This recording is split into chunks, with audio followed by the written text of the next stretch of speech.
Қайырлы таң, қайырлы күн, қайырлы кеш, қалайсыздар? Работа смета бойынша алғашқы қадам жасау үшін тегін сабаққа қош келдіңіз. Енді көп созбай бастайық, давайте. Алдымен өзімді таныстырып кетейін. Жалпы мен осы тендердің арқасында жақында ғана Дубайға барып келдім, шетелге саяхаттап, демалып қайттым, және өзіме мынау тұрған Hyundai Elantra автокөлігін сатып алдым салоннан, және ата-анама Hyundai Tucson көлігін сатып алып бердім сыйлыққа. Мінекей мынау менің әкем, мынау анам, ортасында тұрған мен. Жалпы тендер арқылы осындай кішігірім жетістіктерге жеткеніміз бар. Енді тендер арқылы табысқа шыққан менің студенттерім де бар, жалғыз мен емес. Себебі мен адамдарға тендер жайлы негізінде үйретеміз, сопровождение жасаймыз. Соның бірегейі Мөлдір ханым жақында ғана су жаңа Kia Касим көлігін сатып алды. Тендердің арқасында 6 айдың ішінде тендер бастады, 6 айын алысты, су жаңа көлік сатып алды. Точка А-сы 200 мың теңге, точка Б 1,5 миллион теңге. Қазір уже айына 3-4 миллион теңге табады. Ал енді алдыңғы статистика. Тағы да Гүлнұр ханым деген кісі мемлекеттік жұмыста істеген, акиматта жұмыстан шығып кетеді толығымен, сөйтіп тағы тендерге келеді, тендерге келіп су жаңа Черри деген машинаны сатып алады, және жаңа қаладан, біз Түркістанда жаңа қала деген элитный район бар, сол жақтан квартира сатып алады. Тағы да сол кісінің тезкасы Гүлнұр ханым минуспен келеді, қарызбен келеді, прям декреттегі ана, ол кезде декрет болғанда уже срогы келіп қалған, енді тойын деп жатыр, короче. И минус қарыз, в общем, бардак қарызбен келеді. Сөйтеді тағы минустан тендер арқылы нөлге көтеріледі, нөлден 8 миллионға көтеріледі ғой. 8 миллион бұл бір айдағы көрсеткіш емес, ойлап қалмаңыздар, 6 айдағы көрсеткіш. Айына где-то 1-1,5 миллион теңге. Қазір таңда уже үй салып, өзі жер алып, ортақ деген районнан фундаментін көтеріп, уже биыл үстін жабайын деп жатыр. Енді егер сізде қазірден бастап тендерде работамен айналысып бастасаңыз, тура осындай менің оқушыларым сияқты нәтижеге гарантированно жетесіз. Өзім туралы кішкене ақпарат. Есімім Нұрболат Рахымбердиев, жасым 21-де, 4 жылдық тәжірибесі бар тендер эксперт. Биыл 21 жылын есептегенде 5 жыл болды. Инвестормын, оқушыларыма инвестиция беремін, және кәсіпкермін. 2 жылда 10 кәсіптің түрін ашқанмын. 16 жасымда тендер бастағанмын. 16 жаста, қазір 21-де 5 жыл болды айналысатқаныма. Бір айдың ішінде 50 тендер жаптым. Енді бастаған кезде және бір айдың ішінде 50 мың теңгемен бастап 50 миллион теңге оборот, 5 миллион теңге оборот жасаған. Ең үлкен ұтқан тендерім ол 30 миллион теңге, таза пайдасы 8,5 миллион теңге детский площадканың тендері. Енді мен тендерге дейін немен айналыстым, тендерге дейін, яғни 15-16 жасымда. Мынау мен бұрынғы фотоларым, қазір басқашамын. Полировка фара, машиналардың фарасын тазаладым, вата попкорн саттым, товарный бизнеспен айналыстым, вата попкорн, көже, мороженаларды базарда тұрып сатып, неше түрлі бизнес істегем, бірақ олар болмағаннан кейін тендермен айналысып жақсы нәтижеге жеттім. Енді бүгінгі сабақта біз не үйренеміз? Бүгінгі сабақта работа тендер дегеніміз не? Работа тендеріне қалай ауысамыз? Товаркадан работа қалай ауысамыз? Работа тендер арқылы қалай масштабқа шығамыз? Және сметаны қалай санаймыз? Соны толыққанды қазір үйретемін. Сабақты тек қана өзіңіз отырып тыңдаңыз, тамақ істеп отырып, бала шағаның ортасына машина кетіп бара жатып көрудің қажеті жоқ. Дальше кеттік. Осы уақытқа дейін товаркаға қатысып жүрген шығарсыз, иә, көзіңіз жетті. Товаркада конкуренция көп, бағаны төменге ұрады, ұту өте қиын. Ұтқан күннің өзінде де пайда өте аз қалады. Көп энергия, көп уақытың кетеді, анау өте көп уақыт кетіп қалады ше. Кеткен энергия мен уақытың мүлдем товаркада ақталмайды. Ал работа тендері, работа қиналмай, көп табыс алып келетін және тұрақты 24-те 7 жылына 365 күн тоқтамайтын, өлмейтін, не өшпейтін бизнес түрі. Өкіметте жұмыс тоқтамайды. Бірдеңе істеп беру, арка істеп беру, краскілеп беру, ағаш қырқып беру, ремонт жасап беру, капремонт жасап беру, крышаны тазалап беру, кортежді ауыстырып беру, жетеді ондай нәрсе. Енді работа тендері мен товар тендерін давайте салыстырайық, қайсысы тиімді екенін. Мысалға, товар тендерға кәдімгі уличный светильниктің товарын сұраса, затын сұраса, оған бір штугынан, например, 20 мың теңгеден береді. И оған 50 штуктан 1 миллион теңге ақша бөлінеді. Бұяқта сен 1 миллион тендерін ұтатын болсаң, бөлдім дегенде 100-150 мың пайда көресің. Это как минимум есептегенде. Біреуден бір 3 мың, 2 мың теңге пайда көресің, 50 штугынан 150 мың теңге пайда көресің. Ал енді тура сол светильникті уличный столбаға қоятын, работа қылып, немесе услуга қылып шығарса, с установкой деп шығаратын болса, столбқа орнатып беру керексің дейтін болса, онда оған 3 миллион теңге бөлінеді. 1 миллион теңге бөлінбейді, оған 3 миллион, 3 есе ақша бөлінеді. Оның ішіне жаңағы рабочий электриктің еңбек ақысы, потом автобөшкамен қоясың ғой, сол арендасын бәрін ішіне кіргізеді дағы, сонымен есептейді. Ал ондай тендерлардан кемінде 500-600 мың теңге пайда көруге болады. А так сол бәрі бір товар. Просто біреуін апарасың, давай, біреуін апарасың, істейсің, қойып бересің, плюс көбінесе тағы да 2-3 есе ақша табасың. Енді работа тендерінде пайдаға шығуға өте үлкен, шанс өте үлкен. Пайдаңды өзің қоясың, шығынды да азайта аласың. Бәрі өз қолыңда. Қатып қалған нәрсе жоқ. тура сен посметен жасалғандай техниканы, посметен жасалған инструментті қолдану міндетті емес. Кейбір дүниелерді қолмен жасауға да болады. Сондықтан сен қолмен жасау арқылы техникаға кететін шығынды не істей аласың, экономдай аласың да пайдаңды көбейте аласың. Саған оған ешқандай өкіметте ешкім ешқандай әңгіме айтпайды. Сен жасап берсең болды. Енді ал товаркада қандай? Товаркада ұтып алған кезде товарың керісінше қымбаттап кетуі мүмкін, немесе ескі бағамен ұтып алсаң саған ешкім скидка жасап бермейді, немесе в наличии ар жақта қалмай қалады, или сен тендерді бағаны біледі дағы аспандағы бағаны айтып отырады. Енді работа тендерінде неге конкуренция аз? Неге бәрі сөйтіп айтады? Мен неге өйтіп айтып жатырмын? Себебі көп адам сметаны түсінбейді. Не жазылған цифрларды көбісі түсінбейді да ше. Ол басын қатырғысы келмейді да. Тек товаркада, гориллада, скоросшивательде, ручкада жүреді да. Конечно, пайда жоқ та. Тем более сметаны түсінгеннің өзінде де жұмыс жасау барысындағы госстандарт, техстандарт, жұмыстың стандарттарын түсінбейді, яғни заңды дұрыс білмейді, өз құқықтарын дұрыс білмейді да, заказчиктерден таяқ жеп отырады. Және де ол жерде максимум 15 адам қатысады. 15 адам қазіргі таңда конкуренция это норм. Бұрынғыдай 3-4 адам жоқ, это норм. Ал товаркада 30-70, кейбір тендерларда 200 адамға дейін қатысады. Енді ал 10-15 адамның ішінен ұту ықтималдығы жоғары, чем 70-30 адам. Сен даже 15 адам ішінен екінші, үшінші орын алсаң да, ол победа ғой почти негізінде. Қуанасың ғой. Чем там 30-шы, 40-шы орын алғаннан гөрі. Енді товаркада жүрсеңіз, осындай проблемаларға кездескен шығарсыз, иә? Ол қандай? Товарды қабылдамай қойды. Техспецте бір жері сәйкес келмей қалды, болды қабылдамайды. Миллиметр, сантиметр, ширина, длина, қалыңдығы, высотасы, бір вольт электронды заттар болса, болды қабылдамай қойды. Арзан ұтып алып қойдым. Оптовикте шатасы басқа баға айтып қойды, поставщик барақ ол керегі. Заказчик қабылдап алып, сосын ауыстырып бер, істемей қалды, бұзылып қалды, үйтіп қалды деп тағы шағым айтып жатыр. Және товарға сертификат, гарантия, письмо, там паспорт, товардың паспортын сұрап жатыр деген сияқты проблемалар кездеседі. Товаркадан работаға ауысу үшін негізінде бірнеше білу керек қағидалар бар. Мынаны скриншот етіп алыңыз, немесе жазып алыңыз. Ең алдымен сіз өз салаңызды табуыңыз керек, өз нишаңызды табуыңыз керек. Әйтеуір әр нәрсеге секіріп, анақтан нормально ақша алады екен деп, потому что сіз басқа саланы түсінбегеннен кейін ол жақтан таяқ жейсіз. Плотно минусқа кіресіз. Және сметаны дұрыс есептеу керек, және субподрядчик таба алу керек. Субподрядчик дегенге жұмысты жасай алатын бригадаларды таба алу керексіз, олармен дұрыс келісе алу керексіз. Және заңдарды жаңа айтқандай өз құқығыңызды, техстандартты, госстандартты білу керексіз. Және нарықтағы материалдың бағасы, жұмысшылардың бағасы, стандарт, рыночный цена, соларды сіз зерттей алып, анализ жасай алу керексіз. Енді егер осы қадамдарды дұрыс жасай алатын болсаңыз, смело работаға ауысып тендер ала беріңіз, еш қорықпай. Енді заң және сот жағынан келетін болсақ, товаркадан сенде проблема болатын болса, соттан жеңілу ықтималдығы көп. Потому что техспецтен шатастың ба, сот айтады, техспец 10 мм, сен 12 мм, все, давай дейді болды. Сен еш нәрсе дей алмайсың ол жерде. ИП черныйға кету ықтималдығы жоғары. Кеткен жағдайда шығарамайсың. Себебі техспецте қатып қалған заң бар. Заң мынандай болу керек, болды бітті. Сын сантиметрмен ақ сенің көзінше өлшейді да, дұрыс емес бола ма, все, давай деп отказ бере салып қой. Ал работада сотта жеңу мүмкіндігі көп. Неге? Потому что өзің жасаған жұмысыңды өзің қорғай аласың, өзің доказать ете аласың. Бригадамен болсын, адвокатпен болсын, өзің болсын. Потому что қолмен жасалған жұмыс қой. Қолмен әркім өзінің қолмен жасаған, типа сен қолмен жасаған тамағыңа да, қуырған жұмыртқаңа да жауап бере аласың ғой, не үшін тұз көп болып кеткен деген сияқты ғой. Сол сияқты работада да солай сотта жеңу мүмкіндігі көп, өзіңді алып шығу шансы өте көп. Ал енді работада ең маңызды нәрсе, работаның жүрегі, работаның ключі ол смета, яғни смета санау. Енді мынау алдыңызда тұрған локальная ресурсная смета. Ал смета дегеніміз не? Смета ол работаның жүрегі. Сметаны дұрыс санауды үйреніп алсаңыз, 60-70% бар маржаны тендерлер таба аласыз. Смета дегеніміз бағаналы деп көрсетіп жатқан осы. Осыны санай алуыңыз керек. Енді бұны қалай санаймыз? Жалпы сметаның түрлері көп болады. Ресурсная смета бар, сводный сметный расчет бар, дефектная смета бар және локальный смета бар. Бізге керегі осы екеуі ғана. Дефектный смета және локальный смета. Ресурсный, сводный сметный расчет дегенде бізге қажет жоқ. Бірақ олар документация техспецте ашқан кезде тұрады. Оларға біз мән бермейміз. Бізге керегі осы. Дефектный и локальный. Енді дефектный смета деп айтады, дефектный акт деп айтады, дефектный ведомость деп айтады. Үшеуі бір мағынаны береді. Енді дефектный сметада не жазылады, қандай ақпарат бар оның ішінде? Ол жерде жұмыстың атауы, жұмыстың өлшемі, жұмыстың саны және жұмыстың жаңағы өлшемі дегенге квадратурасы, метрі, кубы, тағы басқа деген сияқты. Например, 500 квадрат метр стяжка құю керек 50 мм толщина. 50 мм толщина деген болмайды ғой, образына жаза салдым мына жақта.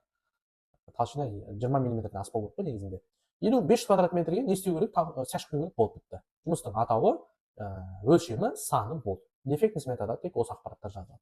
Ал локальный смета, мен қолымда ұстап тұрған локальный смета, бұл жерде жұмыстың атауы жазылады, жұмыстың саны, количествосы, яғни өлшемі, единица измерениясы, материалдың атауы, оның количествосы, материалдың шығыны, ЗП рабочих сил, ЗП деген зарплата, ЗП машинистов, техника, машина, қандай машина керек, сметные прибыли, накладной расход, жалпы тендерге бөлінген ақшаның барлығы основной тек қана локальный сметада. Біз негізі осы локальный смета қарап есептейміз кіріс шығысты ше.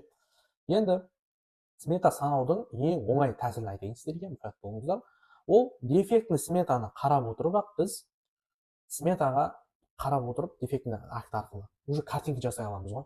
Дефектный сметада потому что жұмыстың атауы жазылады ғой уже. Жұмыстың атауы, саны, өлшемі. Соған қарап біз қандай жұмыс жасалып жатыр деп, уже сол кезде біз почти кіріс шығысты есептей аламыз. Екінші, локальный смета. Локальный смета ашқан кезде қай жылы жасалғанына мұқият мән беру керек. Смета қай жылы составлен. Мысалға міне мына жақта бір смета көрсеттім ғой жаңа. Мына смета қай жылы составлен? Қараңыздар. 01.01.2024. Осыған мән беру керек. Қазір қай жыл? 2025. Енді мына смета составлен қай жылы? 2024-те. Значит, мына жақтағы жазылған опора стальной объем, мына жақтағы жазылған материалдың шығыны, еңбекақының шығыны 2024 жылғы сол жылғы бағаның нарығымен жасалған. Қазір 2025 материал қымбаттады ма? Қымбаттады. Еңбекақы қымбаттады ма? МРП қымбаттады ма? Қымбаттады. Сондықтан да бірінші локальный сметаның қай жылы составлен, соған мән беру керек. Үшінші, локальный сметада барлық мелочьтар, детальдардың бәріне мән беру керек, себебі полностью бір штук шегеге дейін барлығы жазылады. Мінекей, локальный смета қараңыздар. Қанша теңге кетті, за квадрат қанша теңге бөлінген, за материал қанша теңге бөлінген, за работу қанша теңге бөлінген, мынаның барлығы локальный сметада жазылады. Қараңыздар. Яқтап көрсете салайын сіздерге. Міне, наименование работ. Опоры стальные, объем до 3 метр куб, установка дейді. Опора стальные деген, опора деген білесіздер, болаттан жасалған. Метр куб. Қанша метр куб? 4-5 метр куб. Әр метр кубына қанша теңге бөлінген? 155 мың теңгеден бөлінген. 155 мыңды аласында 4-ке көбейтесің, 697 мың бір нәрсе теңге шығады. Қылып қалған ғой. Жалпы осылайда локальный сметада көргендеріңізде ақшасы за квадратуру, за штуку, за единицу измерения қанша теңге бөлінген жазылады. Локальный сметада. Толыққанды ақпарат беріледі. Ал дефектный сметада бағана дефектный ведомость немесе дефектный смета немесе дефектный акт дедім ғой. Ол жерде жұмыстың атауы, өлшемі, саны, квадратура метр. Міне, например, мына жақта устройство подселяющих выравнивания слоев оснований деп тұр. Из песка. Метр куб, 40 метр куб устройство подселяющих. Енді 40 метр куб не істеу керек? Песок төсеу керек деп тұр. Ол басқа әңгіме жоқ. Модульные деревянные конструкции песочниц с подразделением типом видом. Песочница деревянный. Бір штук песочница қою керек. Комплект біреу болды. Ақша жазылмаған. Дефектный сметада қысқа ақпарат. Бірақ дефектный сметада жұмыстың атауы түсіпті ғой. Осыдан қарап уже не жұмыс жасаймыз, кіріс шығыс қалай уже есептей беруге болады негізінде. Ал енді локальный смета түрлері бөлінеді. 7-лік, 9-лық және 12-лік болып түрлері бөлінеді. Оны қалай ажыратамыз десеңіздер, міне локальный смета, локальный смета. Отсектер қанша? 1, 2, 3, 4, 5, 6, 7. Мынау 7-лік смета. Мынау ше 1, 2, 3, 4, 5, 6, 7, 8, 9, 10, 11. Міне. Мына жақта 12 қатар бар, мына жақта 7 қатар бар деген сияқты. Арасында 80 жылда, 100 жылда бір рет 9-лық деген шығады, ол көбінесе шықпайды. Көбісі 7-лік шығады, және көбісі 12-лік смета болып шығады. Енді жаңа жұмыстың атауын түсіндік қой, мысалға 40 куб метр жаңағыдай не істеу керек? Құм төсеу керек, опора қойып беру керек деп тұр ғой. Енді соны жұмысты жасауға сізге не керек? Жұмысшы бригада керек қой. Ал енді жұмысшы бригаданы қайдан табамыз және онымен қалай келісеміз? Бірінші, барлығымызға әйгілі жұмысшыны OLX-тен іздейміз. Бәріміз OLX-ті қолданамыз. OLX-тен табылмаса, Каспи объявлениеден іздейміз. Каспи приложение кірсеңіздер, қасында Каспи объявление деген қосылған. Уже 3 жыл болды. Біреу біледі, біреу білмейді. Екіншісі, ең железобетонный сайт ол найми.kz. Үшіншісі. Мына приложениені Play Market-тен App Store-дан скачать етіп алсаңыздар болды. Қазақша осылай найми.kz деңіздер, суреті осы шығады. Скачать етіп аласыздар да болды, қолдана бересіздер. Енді мына жақтағы бригадалармен хабарласып сөйлесесіздер ғой енді. Кемінде 3-4 бригадамен звондап келісіп қоясың. Мұқият болыңыздар. 3-4 бригадамен звондап келісесің. Болды, братан, сізбен жұмыс жасасам деп келісіп қоясың. Неге? Көбісі бір бригадамен ғана железобетонда келіседі. Енді мен айтамын да, сен мысалы бір тендерге 4 күн бұрын дайындаласың, дұрыс па? Работа тендер, потому что объем ғой. Сметаны есептеуге біраз уақыт кетеді, дұрыс па? Бір күнде дайындалмайсың ғой, товар емес қой бұл. звондап келісесің да, біреумен ғана келістің, тендерің 3 күннен кейін бітеді. Сен 3 күннен кейін 3 күн бұрын келістің, тендерге қатыстың, ұттың. Енді келіскен бригадаң күтіп отпайды ғой. Талғат тендерді ұтса, осының жұмысын жасаймын деп отпайды ғой. Ол басқа объемшіге кетіп қалады ғой. 3 күн өтіп кетті арада потом что. Сен ұтып алдың, маған звондайсың, сен бос емессің, басқа объемда дейсің да. Тыпыршылап басқа не іздейсің. Жаңағыдай жұмысшылар іздеп мазаң қашып кетеді ше. Сондықтан да 3-4 бригадамен болды, тек қана сізбен жасасам деп келісіп қоясың. Сөйтіп тендерді ұтып аласың, звондайсың, бірінші звондағаныңа. Сол жасаймын деді ма, қол бос па, болды сонымен жасасың да, үшеуі саған звондайды, немесе сен WhatsApp-тан жазып жібере саласың, все, отмена, ұтып қалдым тендерді дейсің да, біреумен жасап келісе саласың. И все. Бұл өте маңызды нәрсе. Бұны түртіп алыңыздар. Осылай мен талай қадалғам. Бір бригадаға сеніп отырасың да, болды. Адамға құдай 5 саусақ не үшін берген, 1 саусақ берсе қиналып қалатын еді ғой, 5 саусағың болса уверенно да оңай болады жұмыс. Және бригаданы қай қала, қай ауыл, қай өңірден қатысып жатсың, сол қаланың өзін тапқан абзал. Басында работаға өз қалаңнан қатысасың ғой, ертең өз қалаңда отыра бермейсің ғой, масштабқа шыққың келеді, Қазақстанды аралайсың, сол кезде басқа қаладан іздеген кезде сол қаланың өзінен тапқан дұрысырақ. Материал ақшасын тек қана магазинге төлем жасау керек. Жұмысшы саған айтады, мынандай материал керек дейді. Ол әкеп бер дейді, болмаса сен қолың тимей жатса, айтады, маған ақшасын берсең мен ала саламын дейді. Жоқ, кетпейсің. Жұмысшының қалтасына 1 теңге де бермейсің, кәсіби болса, 100 теңге де бермейсің. Магазинге барады, стройматериал магазинге, керегін алады, саған звондайды, видеомен немесе видео отчет жібереді. Міне осылай товар алдым, міне накладное, мынау магазиннің кәсіби болды, немесе QR-ы. Сөйтесің, магазинге прямой төлей саласың. Және жұмысшыларға еңбек ақыны, жұмысты материал алды, жұмысты бітті, бір аптада. Бізде еңбек ақыны сразу төлейді. Или жұмысшылар бүйтеді, жұмысты бастамай тұрып сенен 50% сұрайды. Нифига бермейсіздер. 1 тиын да бермейсіздер. Жұмысты бастамай жатып. Неге? Ақшаны алып алып, мен Аллаху акбар ішіп кетеді, қуып кетеді, в общем, таппай қаласың. 1 тиын да бермейсіз. Жұмысты жасай берсін. 3-4 минут жасайды. Енді арасында семьясы бар, продукт алу керек. 5 мың, 10 мың сұрайды. Бере тұршы деп. Ол кезде бере бер. Бірақ сен әр берген ақшаңды каспи переводпен чекті жіберіп отыр да, өзің блокнотыңа былай жазып отыр, 5 мың мына күні бердім деп. Сосын общий келіскен еңбек ақыдан минус алып кете саласың деп все. Түсіндіре алдың ба? Ал жұмыстың еңбек ақысын толығымен қашан бересің? Даже олар бүйтеді бригадалар. 50% жұмысты бітіреді да, жұмысты жасып береді да, қайтадан 50% сұрайды. Вообще бермейсің. Лақтырып кетпейсің ба деп айтады, өкіметтің нәрсесі ғой, лақтырмаймыз сен деп оларға түсіндіресің.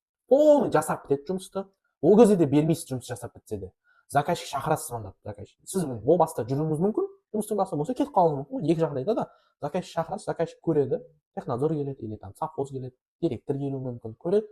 Қалай жұмыс, нормально ма, қабылдайсыңдар ма? Иә. Тұрасында АВР, акт өтімдік работа, қағазыңды видео, утилит еткізіп аласың. Сол күні жұмыс бітетін күні таңертең или ноутбугыңды құшақтап аласың дағы, сол жерде электронды актты ілесің.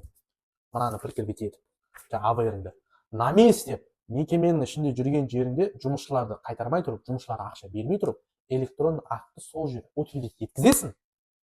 Сосын барып жұмысшыларға ақшасын бересің да, дәс-дәс деп шығарып саласың. Оған дейін берудің қажеті жоқ. Түсіндіре алдым деп ойлаймын. Енді работа тендерінде ең маңызды факторлар бар. Ол біріншісі жаңағы сметаны дұрыс санау керек. Заказчикпен заранее сөйлесу керек, жұмысты бастамай тұрып, жұмысқа там түсініксіз болып жатыр ма, там или там жұмысты желательно көзбен барып көрген жақсы да ше. Заказчикпен заранее байланысып, объекттің басына барған абзал. Форс-мажор жағдайлардың алдында, яғни материал қымбаттап кетуі мүмкін, жұмысшы табылмай қалуы мүмкін, ауа райы бар, жол бар, такси бар, перелет бар, самолет бар. Соның бәрін заранее есепке алу керек шығынға. Және заказчикпен заң бойынша сөйлесе алу керек, өз құқығыңды білу керексің, субподрядчик таба алу керексің, және де дополнительное соглашение алуды білу керексің. Субподряд деген сенің орнына жұмысты жасап беретін ИПСі бар, туысы бар бригададан таба алу керексің, ұтып аласың, соған бере саласың, саған жұмыс жасайды, үстінен өзіңнің пайызыңды төлей саласың. Енді доп соглашение алу, доп соглашение біреулер білмейді, біреулер біледі. Білмейтіндерге айтайын, білетіндер просто тыңдап отырыңдар. Білмейтіндер, мысалға бір тендер 10 миллионға жарияланып тұр, сен оны 7 миллионға ұтып алдың ғой. Арада эконом сумма қанша қалып кетті? 3 миллион теңге қалып кетті. Осы 3 миллион теңгені сен доп соглашение ретінде доп финансирование тағы да алып алуға болады. Заң жүзінде на основании белгілі себебі просто так ала алмайсың. Енді осы факторларды сіздер практикада қолдану арқылы мен және менің студенттерім осындай нәтижеге жетіп отыр. Бағана айтылған нәрсенің барлығын именно осыларды дұрыс қолдану арқылы мен және менің студенттерім осындай нәтижеге жетіп отыр. Мен өзім жеткен нәтижелерім бағана, мынау бағана Мөлдір ханымның Kia K7-ін өтірік жаза салған жоқпыз, по факту бар. Және де міне Нұрхан және Нұрлан деген кісілер, екі партнер, осы уақытқа дейін біреудің тендерларын жұмысын жаңағы субподряд болып айттым ғой, біреудің жасап береді, сенікі біреу жасап береді. Бұлар да біреудің жасап көрген ғой. в общем үлкен кусок еттен қалған сүйекті жеп жүр да, или еті аз сүйекті жеп жүр. Тоймайсың ғой енді, целый ет жесең тоясың ғой, а целый етті ген подряд жейді да. Бұлар сөйтіп сүйек жеп жүрген жігіттер еді. Келді, 500 мың 600 мың айлық табады, келді сметаны работадан бәрі санауды үйреніп алды тағына, 15 миллион 20 миллион оборот жасап, айына таза 5 миллион теңге тауып, Nissan бір нәрсе деген Quest деген машина сатып алды, 8 орындық. Яғни бұндай алым десең, басқа қалаларға осымен шығамыз, ішіне инструменттер артып аламыз, көмекшілерімізді артып аламыз, подсобник артып аламыз деген сияқты жұмысқа ыңғайластырып алды да, инвестиция жасады да, бір қанша 13 миллион теңгеге за наличку алды, кредит емес. Мыналар да за наличку алған, ешқандай кредит жоқ бұл жерде. Және тағы да Фатима деген кісі бар, декреттегі ана, нөлмен минусымен келеді, именно осы работаға ауысады дағына 600 мың теңге, қазір таңда уже миллионнан жоғары табыс табады. Гүлнұр ханым бағана айтқаным, және бай жігіт деген жас бала студент, кеше ғана 20-ға толған жігіт, жап-жас пацан, 50 мың теңге стипендиямен күн көріп жүрген бала, келеді дағыны, біз нормальный өзі жұмыс жасайды да, 25 миллион оборот жасап, айына 4 миллион теңгедей табады. Қазір біз бірге партнерствода жұмыс жасаймыз, бірге серіктеспіз, бірге тұрамыз, бірге ұйықтаймыз, потому что живой баланы қасыма мен тартып алдым дегенде ғой. Енді егер сізде менің студенттерім сияқты және мен сияқты работа услуга тендерін бастап, айына кем дегенде 2 миллион теңгеден жоғары таза табыс тапқыңыз келсе, онда сізге мен авторлық работа смета бойынша арнайы курс сабақ бар менде. Соның ішінде полностью барлық қамтылған. Оның ішінде бұл курс жалпы біріншіден кімге қажет? Бұл курсты кімдер алу керек? Бірінші, тендер бойынша курс оқыған, басқа жақтан онлайн, офлайн, тек товарка ғана үйренген. Бірақ работаға ауысқысы келеді. Работаны үйреткен жоқ. Ютубтан өзі үйреніп, тек қана товаркада жүр. Самоучкалар. Өзінің бригадасы бар, или там работа стройкада, сферада несі бар, тәжірибесі бар, таныс бригадалары бар. Бірақ үлкен объем ала алмай жүр. Майда шүйде немесе біреудің тендерларын істеп жүр. Нұрлан мен Нұрхат пен Нұрлан мырза сияқты. Сонда үлкен объем алып, өздері үлкен пайдаға шыққысы келетін жандарға, және пластик терезе, сварка, темір, токарный цех, мебельный цех, сондай өндірісі бар жеке кәсіпкерлерге, товаркадан жаңағы сварщик бар, электрик бар, видеокамера орната алатындар бар, кондиционер орната алатын, кондиционер ремонттай алатын арнайы маман иелеріне, товаркада конкуренциядан шаршап, работаға ауысқысы келіп, работадан үлкен масштабқа шыққысы келетін жандарға. Енді стройкадан хабары бар, артында техникасы бар, біреуде КАМАЗ бар, біреуде бульдозер бар, сондай адамдарға да работада шанс көп. Және работа арқылы кем дегенде 3-4 миллион теңге тауып, бір жылда бір үй, бір машина алғысы келетін жандарға мына курс сіздерге толыққанды қажет болады. Енді бұл сабақтан сіз нақты не үйренесіз? Ең бірінші, барлықтарыңыз белгілі 2025 жылғы жаңа заң бар, антидемпинг, 10% антидемпинг разницасын төлейсің. Соның заңды түрде төлемеу жолдары бар. Соны үйретеміз. Және сметаны, яғни қалай дұрыс есептейміз, қалай оқимыз, қалай кіріс шығыс есептейміз, мұны біз өзіміз есептегенбіз, мына қараңыз, ручкамен сызып тұрып, барлығын біз есептегенбіз мысалға ше. Мұқият мән беріп жаңа соны үйренесіз. Сосын сметадағы өз пайданы көріп есептеу, сметада не нәрсеге мұқият мән беру керек, 12-лік смета, 7-лік смета айырмашылықтар қандай, ол жерде не жазылады, дефектный смета, сводный смета қандай есептейміз, сенімді лақтырмайтын бригаданы қалай табамыз, сен лақтырып кетпейтіндей сенімді жұмысын сапалы жасайтын бригаданы табудың жолдары, және жұмыс ақы, яғни еңбек ақы расходты дұрыс есептеу, материалды дұрыс оңай есептеу, заңды түрде бағанағы доп соглашение алудың жолдары, субподрядты нормальный, адекватный жұмысты тиянақты жасайтын субподрядчик тауып, онымен қалай келісеміз, қалай договор жасаймыз, және форс-мажор жағдайда, жұмыс барысында ауа райы анау жағдайда не істейміз. Және ниша табу, әр адамға мен жеке-жеке ниша тауып беремін. Ниша табудың оңай жолын үйретемін, және инвестор табу, онымен келісудің нақты жолдарын үйретемін. Енді мен сіздерге қазір бұл работадағы пайда табудың пайдасы көп екенін, шығыны аз, пайдасы көп екенін дәлелдейін. Мысалға, мына бір жұмысты алайық, қараңыздар. Бұл жұмыс бізде, менде мына жақта барлығы жазылған, 4 миллион 464 мың 285 теңге бөлінген жұмыс қоя. Мұнаның шығыны айтсам өтірік болады қазір, бірақ шын 800 мың теңге. Сенсеңіз де сенбесеңіз, қараңыз, работа обрезка деревьев потек, ағаш кесуді 800 мың теңге кетеді. Бұған не керек? Оған бір адам керек, бензопиланы арендаға үйді сатып ала саласың, автовишке жалдайсың болды. Оған 800 мың теңге расход. Жақта қанша ақша бөлінген? 4 миллион 464 мың теңге. Тағы бір тендер бар. 5 миллион 749 мың теңге бөлінген, мұнаның расходы 2,5 миллион. Үстіне 1 миллион қойды, 1,5 миллион теңгемен берді азай, тасуға. Дұрыс па? 5-те жетінікін 1,5 миллион қойып, 1 миллион қойсаң, 3,5 миллионмен тасуға, смело отуға болады ғой. Тағы да 3 миллион 300 мың тендері изготовление будки для собак, разбор деревянный. Жаңағы не ғой, полициядағы овчаркаларға будка жасау керексің ағаштан. Где-то 10 будка ма сондай. 303 мың теңге. 3 миллион 303 мың теңге бөлінген. Мынаның шығыны 900 мың теңге. Прикиньте, 1 миллионға да жетпейді. Мынаның үстіне өлдім 500 мың қойшы, мақұл, ойбай конкуренция 100 адам болды да, 500 мың қойшы, 1 миллион 400 мыңға таласың мананы, тендермен айналысшы деген білесің ғой, конечно таласың. Тағы біреу бар, ең соңғысын көрсетейін, 4 миллион 417 мың 895 теңге бөлінген, шығыны 1 миллион 100 мың теңге. Пожалуйста. А енді тура осындай шығынды аз қылып есептеу үшін сіз мынаны дұрыс санай алу керексіз, мынаны дұрыс оқу керексіз. А енді мынаны дұрыс санауды бағанағы менің авторский смета курсымнан үйрене аласыз. Енді курстың бағасы қандай? Қанша тұрады? Барлығына соғыс болып тұр ғой. Бағасын айтайын, көп сөз ғой деп жатсың. Бағасын айтайын. Бұл курстың негізгі бағасы 500 мың теңге тұрады. Иә, қымбат болып көрінуі мүмкін біреу үшін нормальный болып көрінуі мүмкін. Түсінемін. Негізгі бағасы мұның 500 мың теңге тұрады. Потому что сіз бұл 500 мыңды кемі бір тендердан немесе кемі 2 тендердан ақтап аласыз. Смело. Оған гарантия бар да. Ал енді қараңыздар. Мына сабақ ұзаққа созылды ғой. Сіз до конца қарап отырдыңыз. Ой, қызық емес деп өшіріп тастаған жоқ. Соңына дейін келдіңіз ғой. Сондықтан сіз үшін мега скидка жасайын. Енді сіздерге басқа жаққа барып, менторлық алып, офлайн курс алып, басқа қалаға барып, қиналып жүрудің қажеті жоқ. 500 мыңның орнына 90% жеңілдікпен почти 50 мың теңге. 50 мың теңге. Ойлаңыздаршы, 50 теңге. Және 50 мың теңгемен 6 ай бойы кері байланыс жасаймыз. 6 ай бойы кері байланыс жазамыз. Бірақ сразу айтайын, форматы онлайн, дайын видео сабақтар бар. Видео сабақтар бір 15 шақты видео сабақ бар. Бәрі пошагово дайындалып жасалған. Сол сабаққа сіздерге доступ береміз. Сол сабақты қарап отырып, шетінен сіздер үйреніп кете бересіздер. И сосын түсінбеген жерлеріңізді менен сұрап отырып, тендерге қатысатын кезде ақылдасып бірге жұмыс жасай аламыз. Солы 50 мың теңге тұрады, 6 ай кері байланыспен. Ал кері байланыс маған керек емес, өзім видеоны көріп жасай берем десеңіз, оның құны 30 мың теңге тұрады. Бұл баға 50 мың теңге болып тұр, бұл баға 100 адам жиналғанша сақталады. Қазір бұл сабаққа тіркелген адам саны 30, яғни 70 орын бар. Мына сабақты күніне бір 50 адам көреді. Так что тезірек шешім қабылдаңыз. Егер реально 100 адамға жеткен болса, мен скрин жіберем. Міне 100 адамға жетті, баға 500 мың теңге. Міне жеткен жоқ, баға 50 мың деп мен сізге по факту айтамын. Андай бір өтірік бір курсты сату, пихать ету, там қинау мақсат емес. Реально айтып отырмын. Қазір 30 адам тіркелген.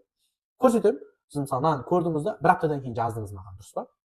Сол кезде мен көрсетемін. Қара, 100 адамнан асып кетті, баға 500 мың. Давай пока деп айтамын. Келістік па? Келістік. Енді бұл курсты сіздер бөліп төлеумен алсаңыздар болады. Каспирет, рассрочка, халық рассрочка деген сияқты. Араларыңызда енді айтуым мүмкін, Нұрболат мен кері байланыспен алғым келіп жатыр.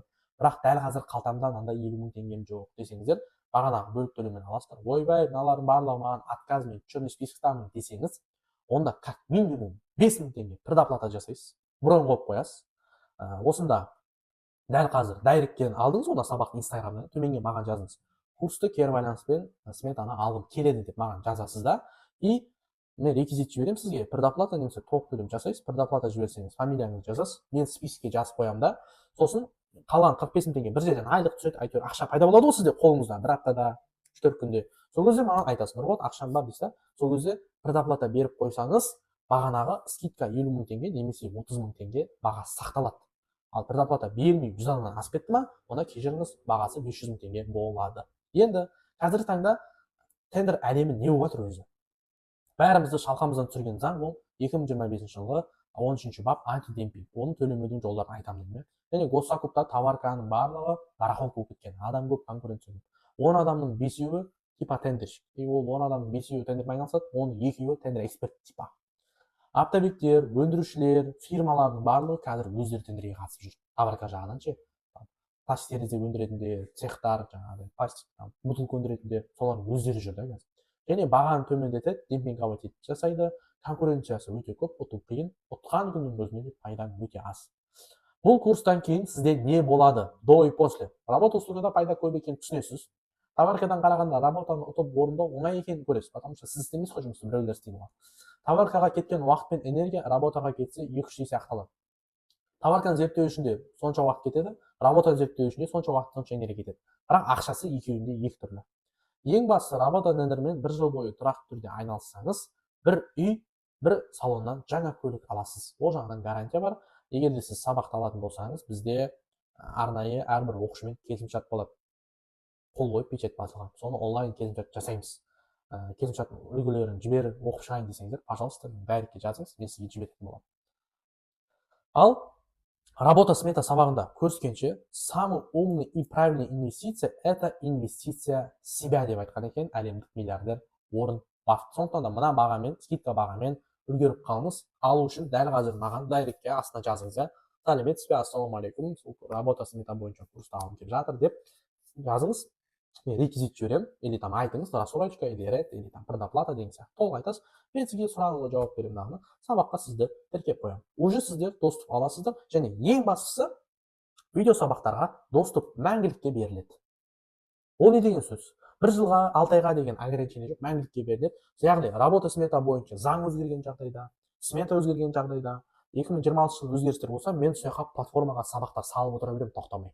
Сіз оны менен курсты алып кетсеңіз де қарай бересіз. Это означает, работа смета бойынша менен бір рет 50 мың теңге курс алдыңыз ба, все, басқа жақтан уже курс алып іздеудің тағы да шығындаудың қажеті жоқ. Мен новый заңның барлығын сабаққа салып отырамын. Осындай керемет мүмкіндікті пайдаланып қалыңыз. Смета сабағында кездескенше.